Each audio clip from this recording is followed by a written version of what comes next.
Voilà.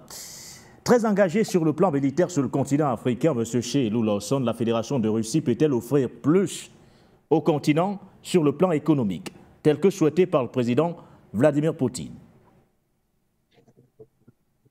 Absolument.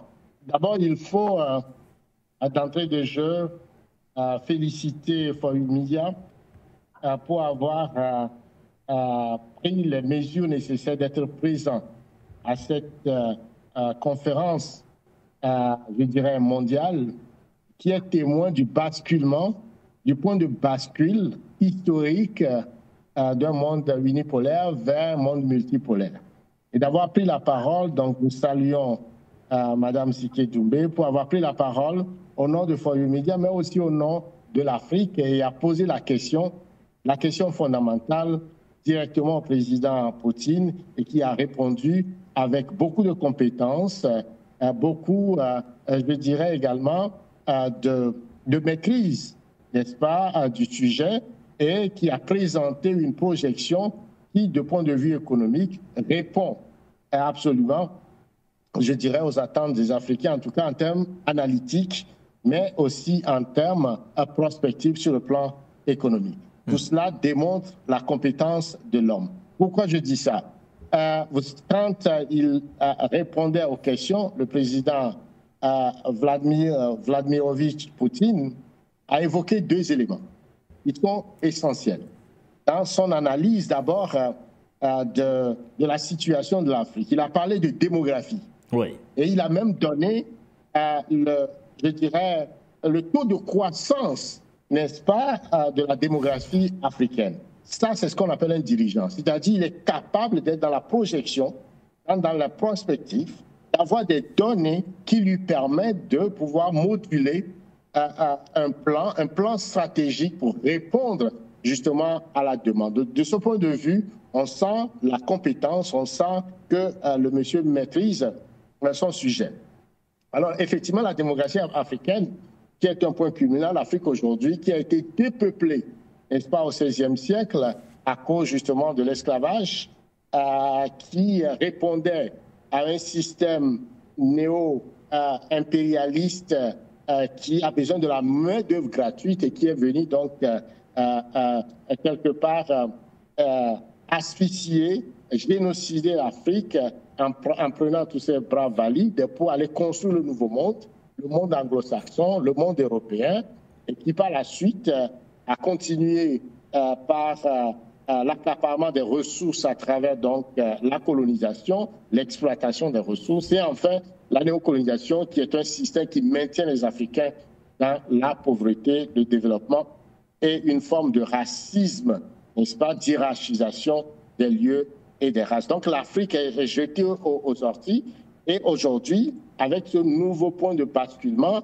eh bien, j'ai comme le sentiment que les étoiles s'alignent pour l'Afrique, puisque l'Afrique reprend son pouvoir démographique. Aujourd'hui, on parle d'1,5 milliard et que vers 2100, un homme sur deux vivra en Afrique. Donc, le président Poutine a saisi cet aspect démographique qui me semble important. L'autre élément qui ressort de son analyse et qui répond justement au boom démographique, c'est les investissements. Parce qu'avec ce boom, il y aura donc des besoins de logement, des besoins d'infrastructures, des besoins de changement des fondamentaux de l'économie qui est l'économie impérialiste d'asservissement des Africains. Il faut donc changer ces paradigmes. Et ces paradigmes passent par quoi? Eh bien, on ne va plus utiliser les méthodes mises en place par l'architecture anglo-saxonne qui a été mise en place depuis la fin de la Deuxième Guerre mondiale, à travers donc la dollarisation et donc les deux institutions de la FMI et la Banque mondiale qui sont un peu comme les deux mamelles d'un système asphyxiant et qui utilisent la dette pour écraser les Africains.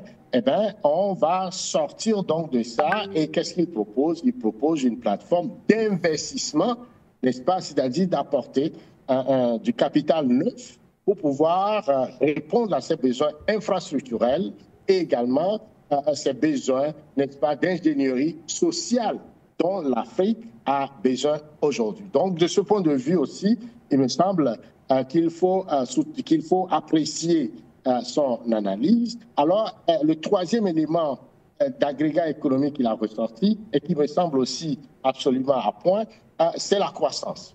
Donc, il a parlé de démographie, il a parlé de mécanismes d'investissement et enfin, il a parlé de croissance. La croissance économique qui permet justement, lorsque on investit, eh bien, l'investissement permet de créer de l'activité.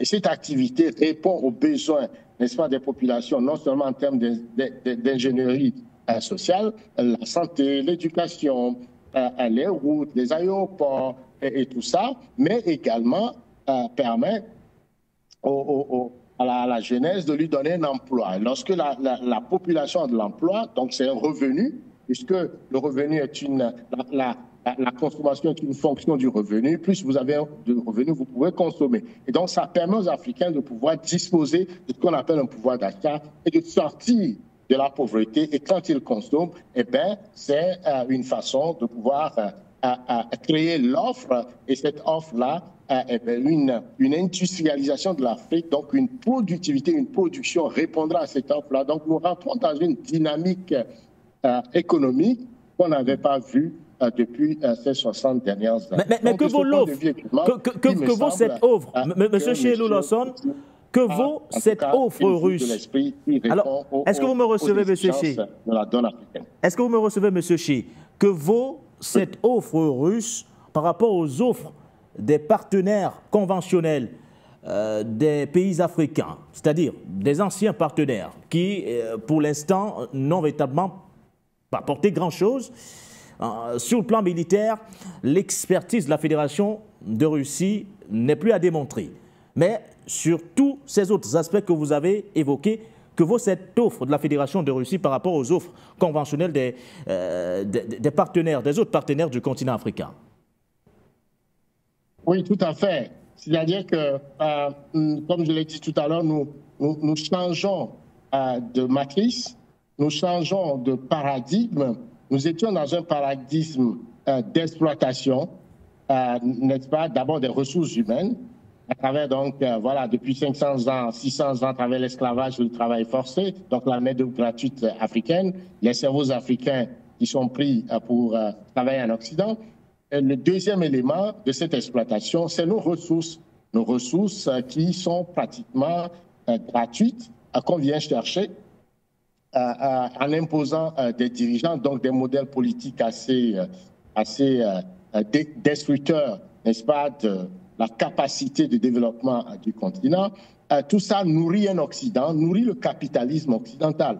Et on nous crée des dettes qui constituent des poids assez pesants et qui font en sorte qu'il n'y a pas possibilité de développement. C'est pourquoi la plupart des pays africains qui passent de l'étape de pauvreté à l'étape des pays endettés très, très, très, très, très pauvres. Vous voyez, donc on est dans le dénivellement vers le fond de la piscine. C'est pourquoi le niveau de vie est de plus en plus bas et que les Africains font face justement à la misère et à toutes sortes de souffrances. Donc, on sort de ça vers un nouveau système qui, donc, est ce basculement d'un monde unipolaire vers un monde multipolaire et qui, à travers les prix, sont en train de changer les fondamentaux de l'ordre économique mondial, mais également l'ordre géopolitique.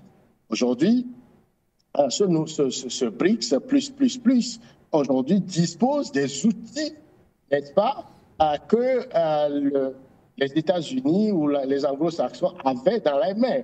Ces outils, d'abord, c'est militaire, parce qu'il faut rappeler que c'est les deux bombes sur Hiroshima et Nagasaki qui ont permis aux États-Unis d'asseoir, n'est-ce pas, la terreur et aussi la domination de sa puissance sur le monde entier. On estime à travers le monde plus de 800 bases militaires américaines et ces bases emploient à peu près plus de 200 000 soldats, soit 10% de l'effectif, n'est-ce pas, de l'armée américaine. C'est absolument énorme.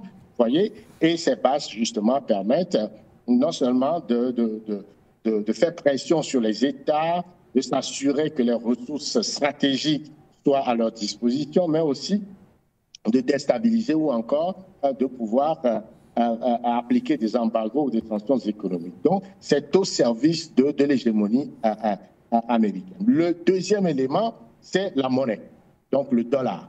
Ce dollar permet aux États-Unis également de pouvoir contrôler l'économie mondiale d'une certaine façon à travers son pouvoir d'extraterritorialité du dollar qui est sa propriété privée et donc qui lui donne une puissance, une hégémonie, un pouvoir impérial sur l'économie mondiale.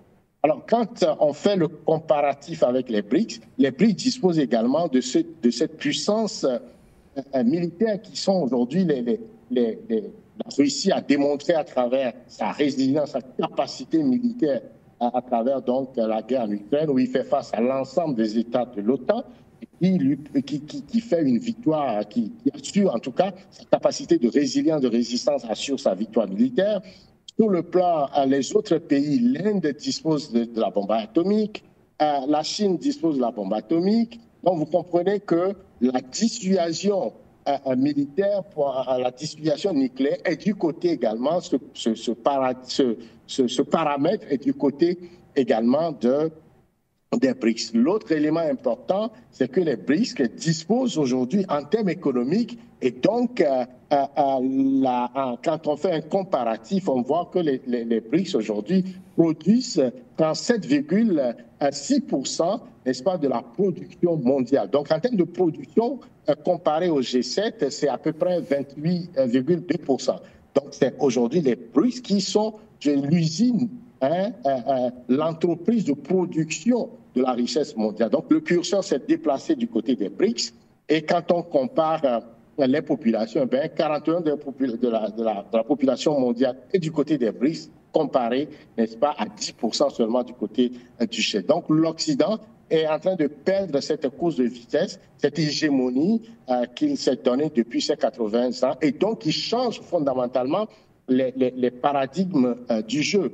Et donc la refondation, n'est-ce pas, de l'ordre mondial basée aujourd'hui sur ce que les BRICS partagent, c'est-à-dire la justice, la solidarité et également un ordre mondial basé sur l'équité et d'ouvrir, n'est-ce pas, l'espace politique, l'espace démocratique, l'espace de développement vers les zones que le système occidental a maintenues comme des zones d'exploitation, de pauvreté et de sous-développement. Et c'est là où c'est intéressant pour l'Afrique, puisque l'Afrique a eu une fenêtre d'opportunité, parce que la décision fondamentale des BRICS d'aller vers une monnaie commune qui d'abord privilégie les monnaies locales, mais aussi qui va vers une unité de compte qui, in fine, va pouvoir s'appuyer sur l'or.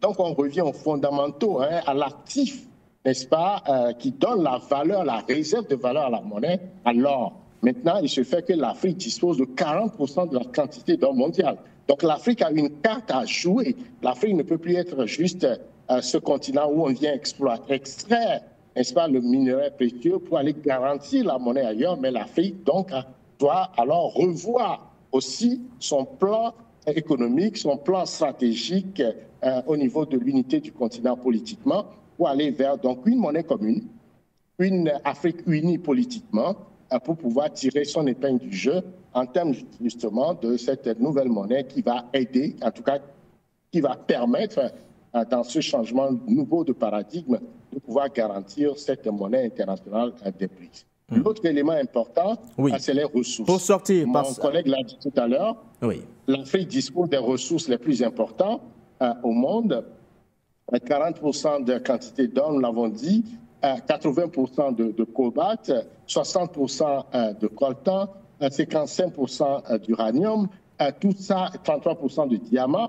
Et donc, avec ça, avec surtout les terres arables que nous disposons et qui peut nourrir en termes de céréales le monde entier. Et donc, il faut des changements structurels au niveau économique, au niveau politique, pour avoir un plan, une projection stratégique de l'Afrique, tout en l'appuyant avec une organisation, n'est-ce pas, sécuritaire, et pour que l'Afrique puisse tirer réellement son épingle du jeu. Donc, de ce point de vue, or, ressources matières premières et population, nous avons les trois grands agrégats qui nous permettent de nous inscrire dans la dynamique des BRICS et en même temps de pouvoir tirer absolument notre profit pour pouvoir créer, n'est-ce pas, un espace de développement, de bien-être sur le continent. Mais on ne peut le faire que si nos leaders ont le courage de s'extraire des chaînes imposées par l'ancien système et qui leur permet justement de saisir les nouvelles opportunités. Ça nous prend donc des leaders qui ont une vision, des leaders panafricains qui ont le sens, n'est-ce pas, du continent, de cette capacité de faire de l'Afrique une nouvelle puissance dans le monde pour peser sur la balance mondiale. Donc, de ce point de vue, on peut voir toutes les opportunités qui s'ouvrent à l'Afrique, mais il faut saisir ces opportunités. Il faut travailler, il faut avoir une vision, il faut avoir un plan, il faut avoir une planification stratégique pour pouvoir se faire. Voilà.